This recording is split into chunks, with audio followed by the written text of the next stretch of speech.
dikisahkan seorang raja dan pengawal berburu ke hutan. Sesampainya di hutan, mereka bertemu dengan seekor binatang yang sangat buas. Lalu sang raja pun sangat ketakutan. Dan pengawal berkata, "Tenang sang raja, Tuhan pasti akan melindungi kita." Namun naasnya, binatang buas itu langsung menyerang sang raja dan sang raja pun kehilangan jarinya.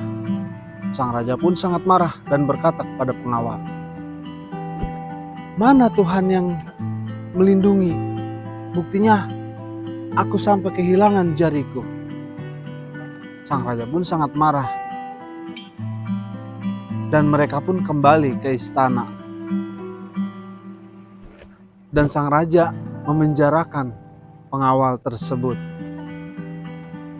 Beberapa bulan kemudian, sang raja kembali berburu ke hutan dengan seorang diri. Namun kali ini bukan binatang buas yang ia temui, tapi sekelompok suku primitif yang sedang mencari tumbal untuk persembahan para dewa-dewa mereka. Lalu sang raja ditangkap dan dibawa ke tempat mereka.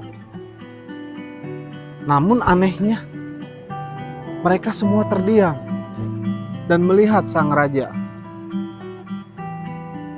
Dan sang raja pun dilepaskan kembali karena bentuk tubuhnya yang sudah tidak sempurna lagi. Sang raja dengan gembira ria pulang ke istana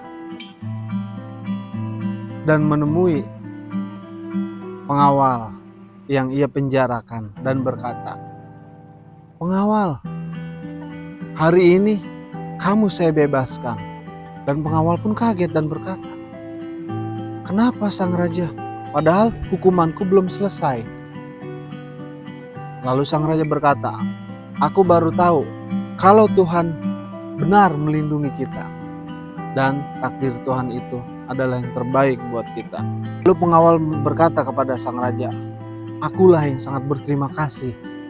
Karena kalau aku yang ikut berburu, mungkin aku yang akan dijadikan tumbal oleh sekelompok primitif tersebut. Karena bentuk tubuhku yang masih utuh dan masih sempurna." Teman-teman, dari kisah tersebut kita dapat memetik hikmahnya. Percayalah bahwa Tuhan akan melindungi kita dan takdir Tuhan itu adalah yang terbaik buat kita. Sekian, semoga cerita ini bermanfaat buat kita semua. Semoga kita menjadi pribadi yang lebih baik lagi.